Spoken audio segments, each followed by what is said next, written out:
예배는 하나님과 나와의 사랑이 고백하는 자리입니다. 그리고 하나님과의 만남의 시간이고 하나님의 사랑을 최대한 느끼는 시간이 예배입니다. 그러기에 예배는 특정 시간, 특정 장소에서만 드리는 것이 예배가 아니라 로마서 12장 1절에 있는 말씀처럼 하나님이 기뻐하시는 거룩한 산 제물로 드리라는 말씀처럼 우리의 몸과 마음이 일상에서 주님께 늘 드린다라는 마음으로 사는 것이 우리가 드리는 예배인 줄로 믿습니다. 하나님이 원하시는 것은 특정 제물이 아니에요. 하나님 원하시는 것은 나 자신입니다. 우리의 몸과 마음을 원하신다는 것입니다. 여러분에게 몸과 마음 그리고 일상을 드리라고 하니까 어떤 분 이렇게 생각하는 분들이 있어요. 그럼 엄청난 희생과 헌신과 땀을 들여서 하나님께 드려야 됩니까? 이런 얘기는 아니에요. 하나님이 무언가를 우리에게 엄청나게 요구하는 분이 아니라 그냥 우리의 일상의 삶 속에서 우리의 평범한 일상 속에서 하나님을 향한 마음만 있으면 충분하다라는 것입니다. 괜한 오버를 해서 일상에서 믿는 사람인 것처럼 티를 내서 주변 사람들에게 피해를 주는 것보다는 자기가 맡은 소임에 최선을 다하여 자기의 역할에 충실하여 최선을 다하는 것이 우리가 드리는 영적 예배이고 작은 예배이고 거룩한 산 제물인 줄로 믿습니다. 오늘 본문의 전체적인 이야기는 예배입니다. 이스라엘 백성이 예배를 드리지 않아서 생긴 말씀이 아니에요. 이스라엘 백성들은 누구보다도 열심히 예배를 드렸습니다. 그런데 하나님은 그 예배를 받지 않겠다라고 그만두라고 말씀하고 있습니다. 그리고 하나님은 심지어 이렇게 얘기합니다. 내가 이방 민족을 통해 예배를 받겠다라고요. 다른 민족을 내가 일으켜서 내 이름을 크게 되도록 할 것이다 라고 얘기하고 있어요. 11절에서 내 이름이 크게 될 것이라는 표현이 2번 나옵니다. 먼저는 이방 민족 중에서 내 이름이 크게 될 것이다. 두 번째는 내 이름이 이방 민족 중에서 크게 될 것임이라. 둘 다 같은 말인데 여기서 크다라는 말은 위대하다라는 말이에요. 그러니까 내 이름이 이방 민족 가운데서 뭐 하게 된다? 위대하게 될 것이다. 이스라엘 백성이 너희가 찬양하고 예배하지 않아도 나는 내가 이방 민족을 온전히 들어서서 그들을 통하여 내가 높임을 받을 거다라고 얘기하고 있다는 것입니다. 그렇다면 이스라엘 백성의 예배가 왜 무너졌을까요? 예배를 매일 드리고 있고 매주 열심히 예배를 드리고 있는데 그들의 예배가 왜 무너졌다라고 하나님은 말씀하고 있는 것일까요? 이유는 딱 하나입니다. 하나님을 하찮은 존재로 여기는 거예요. 하나님을 무시한 거예요. 하나님을 자기와 비슷한 수준으로 여긴 거예요. 왜 그러냐면 바벨론 포로로 갔다 와보니까 바벨론의 신과 우리가 섬기는 신을 비교하니까 너무나 크기가 차이가 나는 거예요. 제가 누누이 얘기하잖아요. 그 당시에 신의 크기, 신이 힘이 있냐 없냐는 신전 크기를 보고 얘기했다라고요. 바벨론 성전에 보니까 마르둑 신이나 벨 신은 엄청나게 큰데 여호와의 신은 성전은 요만한 거예요. 그러니까 우리가 섬기는 신은 하찮은 존재구나. 저 바벨론 신보다 작은 신이나 라고 생각하면서 하나님을 신뢰하지 않았다라는 것입니다. 하나님의 행하신 일에 대하여 신뢰하거나 경외하지 않았기 때문에 오늘 예배에 문제가 생겼다라고 저는 생각합니다. 그렇기 때문에 이스라엘 백성은 하나님 식탁에 뭘 넣냐면 눈먼 희생 제물, 저는 것, 병든 것을 올려놓았다라고 얘기하고 있어요. 신명기에 의하면 하나님의 제물에 대해 엄격하게 규정하고 있습니다. 신명기 15장 21절 말씀입니다. 그러나 그 짐승이 흠이 있어서 절거나 눈이 멀었거나 무슨 흠이 있으면 내 하나님 여호와 앞에 잡아 드리지 못할지니. 흠이 있어서 절거나 눈이 멀면 하나님 앞에 예물로 드릴 수 없다라는 말씀입니다. 하나님은 흠 없는 것, 깨끗한 것을 원한다라는 거예요. 하나님이 이런 걸 원하는 이유는 무엇입니까? 하나님이 정말 값진 것을 원한다는 얘기예요? 그 말이 아니잖아요. 하나님께서 흠 없는 것을 원하는 것은 그분에 대한 예우를 다해라, 그분에 대한 존경을 다하라는 의미로 흠 없는 것을 드려야 된다라는 의미예요. 여러분 7절에 보시게 되면 여호와의 식탁을 경멸하였다라는 말이 나와요. 그럼 여기서 여호와의 식탁은 무엇입니까?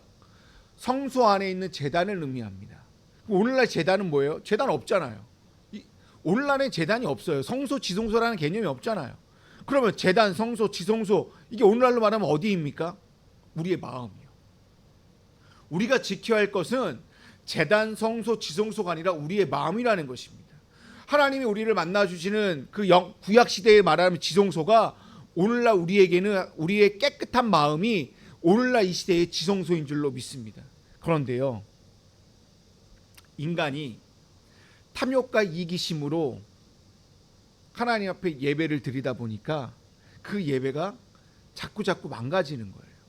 신앙생활을 바르게 해야 되는데 거기에 우리가 자꾸 인간적인 생각이 들어가서 그분의 영광을 훼손시킬 때가 있다라는 거예요. 그분의 영광이 훼손시킬 때 하나님 뭐라고 얘기하시냐면 사무엘상 2장 30절에 이렇게 얘기하고 있어요. 나를 존중히 여기는 자를 내가 존중히 여기고 나를 멸시하는 자를 내가 경멸히 여기겠다. 이걸 다른 말로 말하면 나에게 영광을 올리는 자는 내가 영광을 받고 그 사람도 영광스럽게 하겠지만 나에게 영광을 돌리지 않고 나를 멸시하는 자는 나는 그를 경멸하겠다. 나를 그를 저주하겠다라는 거예요. 여기서 멸시하다라는 말은 지난주에 살펴본 것처럼 가볍게 여기다, 업신 여기다라는 말이에요. 하나님을 멸시하는 것은 그분의 영광을 가볍게 여기는 거예요. 그분의 이름을 가볍게 여기는 것이고 그분이 존중이 받아야 될 예배를 가볍게 여기는 것을 멸시하다라는 말이에요. 하나님은 8절에서 더 분명하게 말씀하고 있습니다. 너희가 눈먼 희생제물을 바치는 것이 어찌 악하지 아니하며 저는 것 병든 것을 드리는 것이 어찌 악하지 아니하냐. 이제 그것을 누구한테 드려보라? 너희 총독에게 드려보라. 그가 너를 기뻐하겠으며 너를 받아 주겠느냐. 뭐예요? 그들이 제물을 고를 때에 병든 것, 눈먼 것, 저는 것, 어차피 쓸모없는 것을 제물이나 드리자라는 심정으로 드렸어요.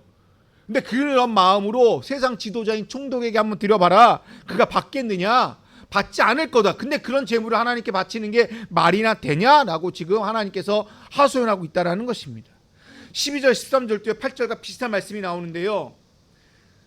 여호와의 식탁은 더러워졌고 그 위에 있는 과일 곧 먹을 것은 경멸히 여길 것이다.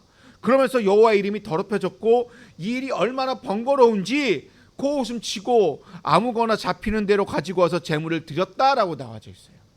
이 말을요, 공동 번역은 좀 적나라하게 표현하고 있습니다. 그런데 너희는 주께 차려 올리는 제사상 더러우면 어떠냐? 아무 음식이나 차려 드렸으면 됐지 하면서 나의 이름이 욕되게 하고 있다. 에이 귀찮아. 이렇게 투덜거리면서 바치고는 나를 우습게 보지 않는다고 하는구나. 망군의 야훼가 말한다. 너희는 남의 짐승을 훔쳐다가 바치고 절뚝거리다가 병든 짐승을 바친다. 그러는데 내 재물을 달갑게 받을 것 같으냐? 나의 말이 그러냐? 여러분, 이 뜻의 의미가 무엇입니까? 이것을 오늘날 목사에게 한번 적용시켜 볼게요. 에이, 목사님 설교 준비하는데 힘드시죠? 이렇게 질문할 거예요. 그러면 목사들이 이렇게 에이, 아무것도 아닙니다. 설교 그까이 거 뭐 대충 하면 됩니다. 뭐 제일 쉬운 게 설교예요. 설교 준비하는데 시간도 별로 안 걸리고요. 그냥 뭐 번거롭게 그렇게 많은 시간 드릴 필요가 있습니까? 또 성도들은 이렇게 얘기할 거예요. 아, 예배 드리는데 힘들지 않으세요? 그러면 예배 뭐 그까이 거 뭐 1시간 대충 드리면 되는데요. 뭐 이렇게 드리면 됩니다. 이런 말을 하는 게 12절 13절의 얘기라고요. 이렇게 주일 예배 참석하는 게 어딘데 교회 오니까 뭐 이거 해라 저거 해라 주문이 많다. 아, 나 더 이상 힘들어서 못하겠어. 아, 나 주일 예배 더 이상 못 나가겠어. 목사님 맨날 나만 보면 일 시켜. 이 얘기가 12절 13절의 얘기라고요.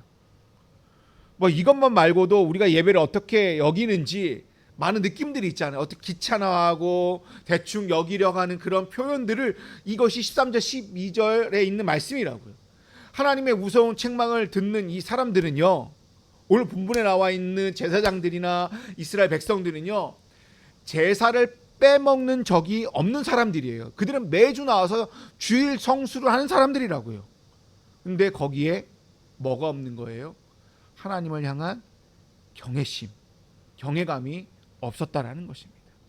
여러분, 이스라엘 백성들이 왜 이렇게 예배를 드리는 것일까요? 예배는 매주 드려요.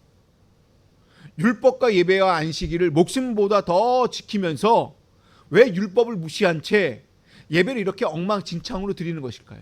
그러니까 율법을 목숨처럼 지키면서 그럼 율법대로 예배를 드리면 되고 율법대로 제물을 바치면 되는데 왜 이렇게 엉망으로, 왜 지들 마음대로 예배를 드리는 것일까요? 잠언 29장 18절 보니까 이런 말씀이 있습니다. 묵시가 없으면 백성이 방자히 행하거니와 율법을 지키는 자는 복이 있느니라. 세 번역입니다. 계시가 없으면 백성은 방자에 지나 율법을 지키는 사람은 복을 받는다. 여기서 묵시, 계시는 이상 하나님의 말씀이라고 생각하시는 것이 더 쉬울 거야. 하나님의 말씀이 없으면 백성들이 방자에 진다라는 거예요. 여기서 하나님의 말씀이 뭡니까? 율법을 말하는 게 아니라 하나님께서 하늘에서부터 내려오는 말씀이요. 이렇게 제사장을 통하여 주의 종들을 통하여 내려오는 이 직통 계시의 이 이상과 계시와 이러한 묵시가 없으면 백성들은 방자에 진다라는 거예요. 이걸 한번 제사장들과 백성들에게 한번 적용해 보십시오. 제사장들에게 여호와에 대한 신뢰와 기대가 없게 되잖아요. 백성들이요 방자해지는 것은 당연한 거예요. 그러므로 방자에 행하는 것 자체가 문제시할 수는 없어요. 왜? 뭐가 없기 때문에? 계시와 묵시가 없기 때문에. 이건 누가 받아야 되는 거예요? 지도자들이, 제사장들이 받아야 될 하나님의 사명이라는 거예요. 문제는 여호와에 대한 신뢰와 기대가 없다라는 거예요. 상실해 버렸다라는 거예요. 성전에서 제사를 주관하는 제사장들의 근본적인 사명이 무엇입니까? 이 성전은 여호와의 집이야. 여호와의 임재가 빛나는 곳임을 믿고 가르치며 예배를 드려야 되는 것이 제사장들의 근본적인 사명인 줄로 믿습니다. 그런데 백성들로 하여금 이것이 여호와의 집이고 여호와의 임재가 빛나는 곳이야 라고 가르쳐야 될 이 제사장들이 성전에 나오는 이 백성들로 하여금 여호와의 임재를 깨닫게 해줘야 되는데 그것을 깨닫지 못하게 만들어요. 왜? 자기네들 스스로 묵시가 없고요, 계시가 없고 이상이 없는데요. 그러니까 백성들은 방자해질 수밖에 없다라는 겁니까? 백성들이 가지고 나온 예물이 옳고 그른지를 누가 판단해야 돼요? 제사장들이 판단해야 되는데 제사장들이 말씀이 없고 계시가 없고 이상이 없고 묵시가 없는데요. 그러니까 백성들은요 방자해질 수밖에 없는 것입니다. 그런 점에서 말라기가 오늘 말하고 있는 것은 누구를 위한 책망입니까? 백성들을 위한 책망이 아니라 지도자들이요, 제사장들을 책망하고 있다는 것입니다. 근데 오늘 이 본문이요, 한국 이 강대상에서 잘못 사용될 때가 있어요. 이 본문을 교회에서 정성 없이 드리는 헌금을 정성 드려야 된다라는 것으로 얘기를 해요. 그렇게 막 책망을 해요. 죄송하지만 오늘 이 본문은 헌금을 뭐 잘 드려야 된다, 정성껏 예불을 드려야 된다 이런 얘기가 아니라 누구를 위한 지금 얘기예요? 제사장들에 대한 책망이 먼저라는 거예요. 제사장들이 너희가 지금 잘못하고 있으니까 백성들도 잘못하고 있다라는 얘기를 지금 하고 있다라는 거예요. 본문 내에서 일반 백성들의 잘못된 드리문을 지적할 수는 있겠지만 근본적인 책임은 백성들이 아니라 제사장들에게 있다라는 것입니다. 그렇다면 백성들, 제사장이 흠없는 것 대신 저는 것, 병든 것, 눈먼 것을 드리는 이유는 무엇입니까? 묵시가 없기 때문에요. 이걸 다른 말로 바꾸면 하나님의 임재를, 하나님의 영광을 믿지 않고 하나님의 경외심, 경외감이 없기 때문이라는 것입니다. 경외라는 말이 어려우면 쉬운 말로 하면 두려움이 없다라는 것입니다. 하나님을 두려워하지 않다 보니까 현실에 대하여 물질에 집착하게 되는 거예요. 여호와께 못 쓰는 것을 드리고 정작 좋은 것은 자신들이 간직하고요, 제사장들이 차지하게 되는 거예요. 어차피 여호와께, 잘 생각해 보십시오. 제사상을 한번 생각해 보십시오. 우리가 제사상을 차려놓잖아요. 막 이렇게 조상들 먹으라고. 조상들이 먹어요, 안 먹어요? 안 먹잖아. 누가 먹어요? 결국은 차린 내가 먹잖아요. 내가. 여호와께도 똑같다라는 거죠. 여호와께 내가 동물을 흠없는 걸 바쳤어. 근데 하나님 이걸 먹어요, 안 먹어요? 실질적으로 먹는 건 하나님이 아니지만 그러다 보니까 좋은 동물은 자신들이 뒷구녕으로 다 챙겨놓고 여호와께는 어차피 여호와가 먹지도 않는데 대충 안 좋은 거 기르거, 대충 뭐 흠 있는 거, 저는 거, 눈먼 거, 팔기에도 힘든 것 이거나 바치자라는 마음으로 드리는 거예요. 그리고 14절 보니까 짐승떼를 소유하고 있다라는 말이 나와요. 그러면서 수컷을 드렸다라는 말이 나오거든요. 이것은 예배자 중에 상당한 부유층을 얘기를 해요. 우리는 해당이 되진 않아요. 그렇죠? 우리는 부유하지가 않으니까.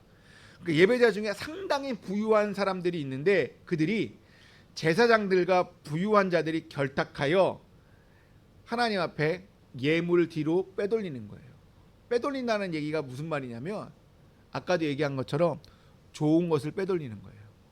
그리고 흠 있는 것을 하나님 앞에 이렇게 바치는 일을 하는 거예요. 뭐 하고 있는 겁니까? 하나님에 대한 신뢰가 없다 보니까 재물이 제사장과 부유층의 이것이 결탁하여 재물을 신뢰하는 경우를 만들게 되었다라는 거예요. 이것이 마태복음에 오면 뭐라고 되냐면 하나님과 재물을 겸하여 섬길 수 없다라는 말을 이미 지금 말라기 시대는 하나님과 재물을 지금 겸하여 부유층과 제사장들이 결탁하여 지금 섬기고 있었다라는 얘기입니다. 한번 생각해 볼까요? 제가 지금까지 한 얘기가 오늘날 우리의 삶에 그대로 한번 적용시켜서 볼까요? 하나님을 향한 경외감이 없고요. 하나님이 자기 삶에서 그리 중요한 분인도 아닌데 그럼에도 불구하고 주일날 예배당에 꼬박꼬박 나오는 사람들이 있어요. 이걸 썬데이 크리스찬이라고 얘기를 해요. 그리고 여간에선 빠지지도 않아요. 왜? 빠지면 벌 받는다고 생각해서 빠지지도 않아요. 그리고 헌금도 꼬박꼬박 내요.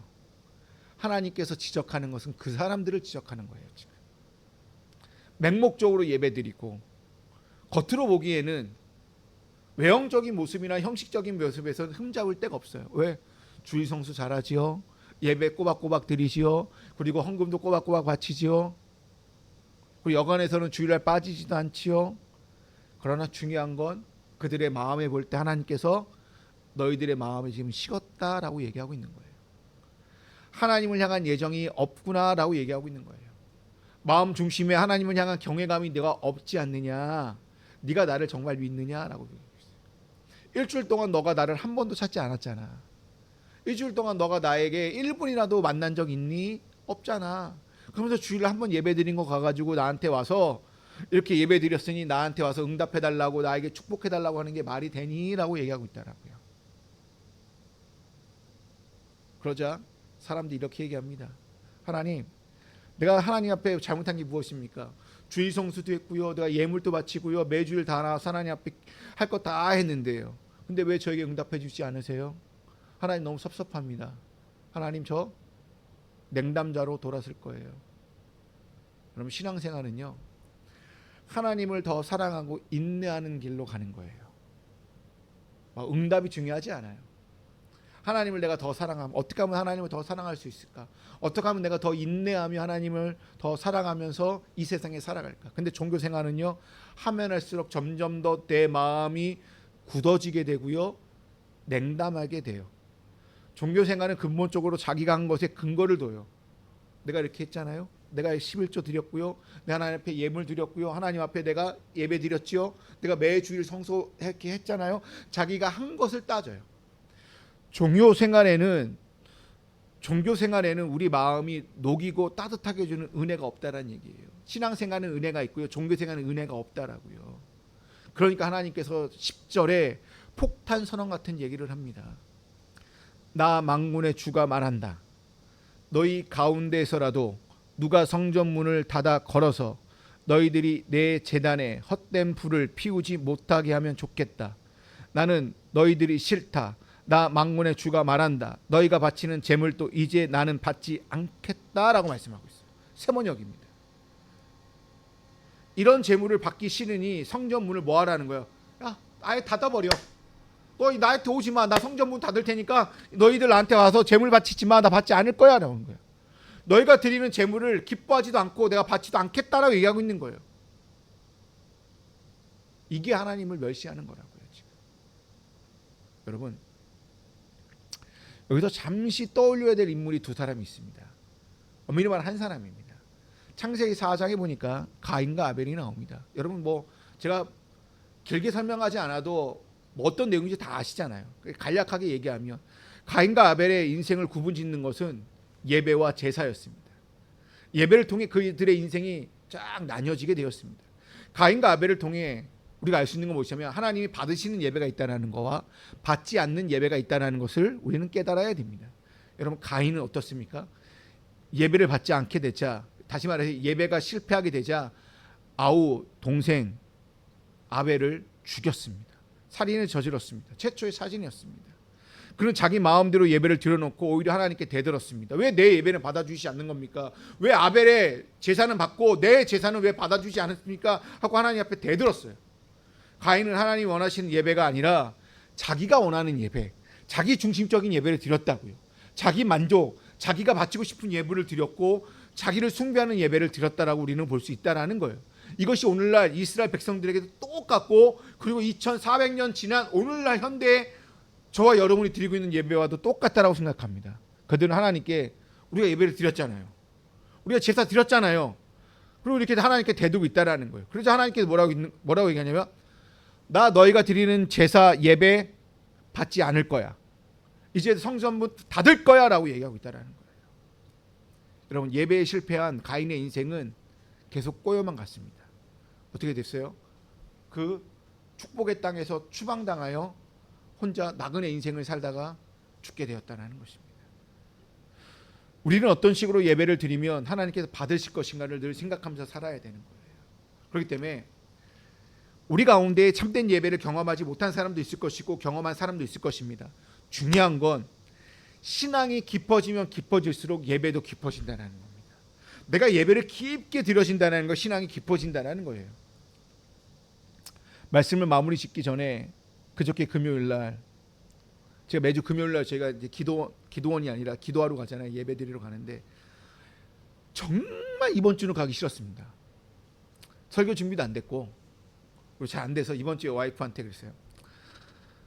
가지 말자. 와이프와 그래도 가야지. 목사가 예배를 드려야지. 그래 갑시다 하고 갔어요. 갔어. 이렇게 그리고 예배 찬양 막 하고 그다음에 예배도 하고 기도도 하고 나왔어요. 와이프가 딱 하는 말이 당신을 위해서 하는 설교 같지 않아? 그러더라고. 근데 아무 말 안 했어요. 왜? 수긍하고 싶지 않았어요. 근데 생각해보면 맞거든요. 저를 위해서 한 설교였거든요. 결국 그 자리에 안 갔으면 내가 깨닫지 못했을 텐데 그 자리 가니까 억지로 가니까 하나님께서 나에게 은혜를 주시고 하나님께서 나에게 깨달음을 주어서 기도할 수 있게 되었다라는 겁니다. 거기서 가서 기도를 저만 했겠어요? 여러분들을 위해서 기도하고 여러분의 자녀를 위해서도 기도했다라는 거예요. 그러니까는 뭐냐? 예배가 깊어지게 되면 신앙도 덩달아 깊어지게 된다는 거예요. 왜? 예배를 통해 하나님을 깨닫기도 하나님의 사랑을 내가 체험하게 되냐 보니까 나의 신앙이 하나님의 사랑으로 채워질 수밖에 없기 때문에 신앙이 깊어진다는 얘기입니다. 이제 이 말씀만 드리고 이제 마치겠습니다. 여러분, 우리가 드려야 될 예배는 무엇입니까? 우리가 드려야 될 참된 예배, 하나님께서 진짜 기뻐 받으실 예배는 무엇이라고 생각하십니까? 저는 두 가지가 있다고 생각하는데요. 많은 예가 있겠지만 두 가지만 설명드릴게요. 첫째로 시편 51편 17절 말씀입니다. 하나님께서 구하시는 제사는 상한 심령이라 하나님이여 상하고 통회하는 마음을 주께서 멸시하지 아니하시니이다. 아멘. 어떤 예배를 원한다는 거예요? 회개하는 심령이에요. 자신이 완전히 깨어져서 회개하는 그 마음을 원한다는 거예요. 하나님이 받으신 것은 예물이 아니라 재물이 아니라 상한 심령을 받겠다는 거예요. 상한 심령이 없다면 어떠한 재물을 드려도 받지 않겠다라는 얘기일 수도 있어요. 그러니까 오늘날 우리에게 원하는 건 뭐예요? 눈물이에요. 회개예요. 진정한 돌이킴을 원한다는 거예요. 우리 안에 잘못된 것이 무엇인지 예배 자리에 나와서 그것을 드리라는 거예요. 하나님 앞에. 하나님, 내가 이번 주에 이렇게 잘못했습니다. 하나님 앞에 내가 이렇게 돌이켰습니다. 하나님 앞에 내가 눈물로 회개하는 상한 심령으로 하나님 앞에 드리라는 얘기입니다. 두 번째로 히브리서 13장 15절에서 16절 말씀입니다. 그러므로 우리는 예수로 말미암아 항상 찬송의 제사를 하나님께 드리자. 이는 그 이름을 증언하는 입술의 열매니라. 오직 선을 행함과 서로 나누어 주기를 잊지 말자. 하나님은 이 같은 제사를 기뻐하시느니라. 여기에 보면 두 가지 예배가 나옵니다. 15절에 보니까 하나님을 찬양하는 찬미의 제사가 나오고 16절에 그리스도다운 사랑과 자선을 베푸는 제사가 나와요. 15절은 하나님을 찬양하는 찬미의 제사, 우리가 드리고 있는 예배예요. 우리가 너무나도 잘 알고 있는 예배가 찬미의 제사예요. 근데 16절의 예배는 수평적인 예배로 인간에게 베풀어지는 자비의 손길의 예배이래요. 이것을 다른 말로 말하면 생활 속에서 예배예요. 생활 예배 또는 선행과 구제의 제사라고 표현할 수 있습니다. 선을 행하고 서로 나눠주는 제사가 선행과 나눔의 제사로 드려지는 예배가 진짜 예배라고 히브리서는 얘기하고 있다는 것입니다. 내가 타인을 사랑해. 근데 이것을 타인을 사랑하는데 선을 행함과 서로 나눠주는 제사를 드리지 않아. 그리고 하나님 앞에 참매 제사만 드려. 이것은 불완전한 예배라는 거예요. 내가 타인을 사랑한다면 하나님 앞에 찬미의 제사도 드려야 되고 무슨 제사도 드려야 된다는 거예요? 나눔의 제사, 선행의 제사도 드려야 된다는 것입니다. 이렇게 찬미의 제사와 선행의 제사가 함께 드려진 예배가 온전한 예배라고 말할 수 있다는 것입니다. 여러분, 우리가 드리는 예배가 마지못해 드리는 예배가 아니라 찬미의 제사가 되어 상한 심령으로 하나님 앞에 나오는 예배가 되어 각자의 삶의 자리에서 선을 행하고 서로 나누는 나눔의 제사가 드리는 진정한 예배자로 우뚝 서 있기를 주님의 이름으로 간절히 축원드립니다.